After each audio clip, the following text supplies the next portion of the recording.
The Arcadia LAN in Hamburg took place from the 15th to 17th July.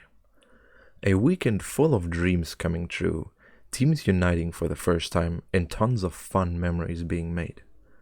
We saw tweets blowing up left and right, clutch plays throughout the tourney, and the German community growing together a bit tighter.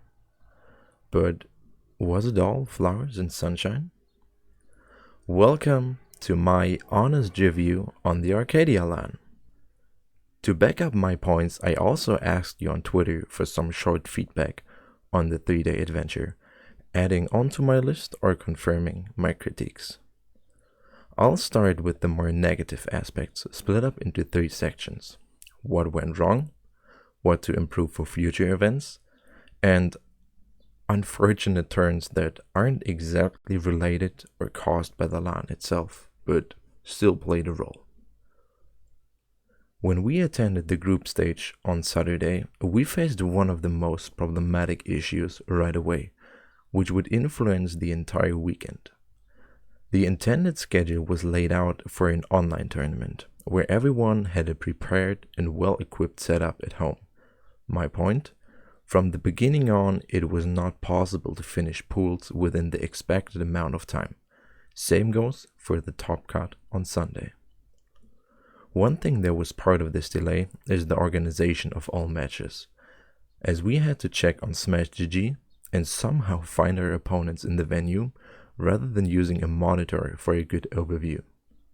Adding to this subject, there were no time limits to find, start, and finish a match, which caused some sets to take almost an hour to complete, because players were all over the place, wasting important time. Another factor that I need to address here, which caused many troubles, is just one TO being in charge to host the event, responsible for all teams, all setups, and everything running smooth. This is not the promised professional setting.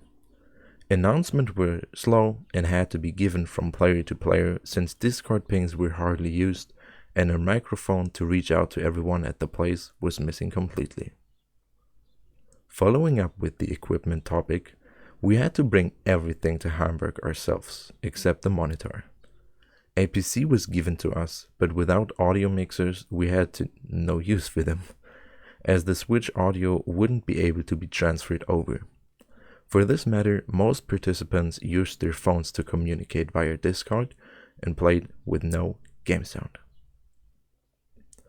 For this next point, I want to start with a question.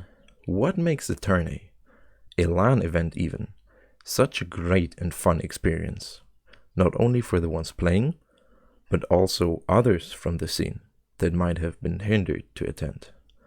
Correct, a live stream. For Arcadia, we were told that they would provide a stream. Then they had to make adjustments based on their budget and open up caster spaces to have people from the community support them. In the end, however, they found Splatoon being too small and cancelled the live cast, even turning down Alice's offer to have Dapple Production do it for free. For the same matter, the sets on stage were just projected on a big screen, without any form of commentary.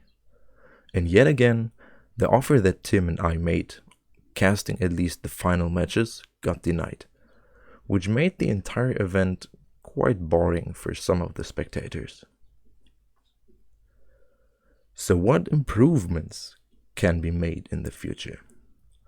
Start organizing earlier. Take a closer look at the game and console, especially with the Switch requiring more specific setup compared to PC players just logging in and being ready. Don't underestimate a smaller gaming community, and please don't treat them as the childrens that Splatoon was allegedly made for. We are competing in a LAN tournament, just like everyone else. Spend thousands of hours reaching our respective level. Better guide and support your own event instead of leaving one TO all alone. It's impossible for one person to keep track of the tournament state. And adding to this, be more strict with timetables and schedules. Call in teams so matches can be finished in a shorter time. A few final words for this section. Keep your promises. Try your best to keep them. It isn't doable all the time, I understand that perfectly, but I want to see efforts or have good explanations on why something won't work the intended way. To slowly close out the negative aspects, a quick glance at smaller occurrences that aren't specifically LAN related. The train was undergoing a maintenance, so we had to go on a 40-minute trip from the central station in Hamburg using extra trains and buses. A shuttle service would have been great.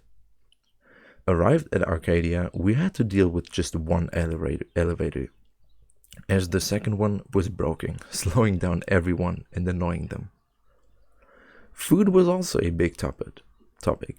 There is an internal restaurant, but the opening time ended before the final matches were played. As you can't just live off of pizza and €3 cola the entire weekend, we went to a nearby supermarket and stocked us up with the essentials, water for example. But the rules wouldn't allow us to bring it in the venue, when there also wasn't a waiting area where you could have had a snack and drink and still being in reach to keep track of when to play the next set. The main turning point on Saturday that ruined the schedule were LAN cables dying, which led to us playing wireless. One announcement had many people hyped up as well: an exclusive small kind of merch shop to buy Splatoon related stuff. But it was nowhere to be seen. And now, enough with the complaints. Even though the main part from this video is about the downsides of the LAN, I still think this was a great weekend trip. If I didn't get asked to join the hardcore Rakoome pickup, I would have attended as a spectator, simply because I wanted to meet everyone, new faces and old friends, chat together, get to know each other and have a chill time. And I was not disappointed. Everyone was so hyped and happy to be there, it made a wonderful atmosphere. I wish I had more time to spend with everyone, and especially take pictures together, but the memories made already have so much meaning to me. And this shall mark the end of my review. Thank you for watching until the end. Make sure to like and subscribe if you haven't so far. Also comment if you have any more feedback regarding this LAN. And special shoutouts to everyone I met in Hamburg, as well as my teammates on Hardcore Rakoome. Y'all rock. Links to all supporters sending me pics for the bank round and working on the script down below. And now, enjoy your day. We'll see each other in another video. Bye bye.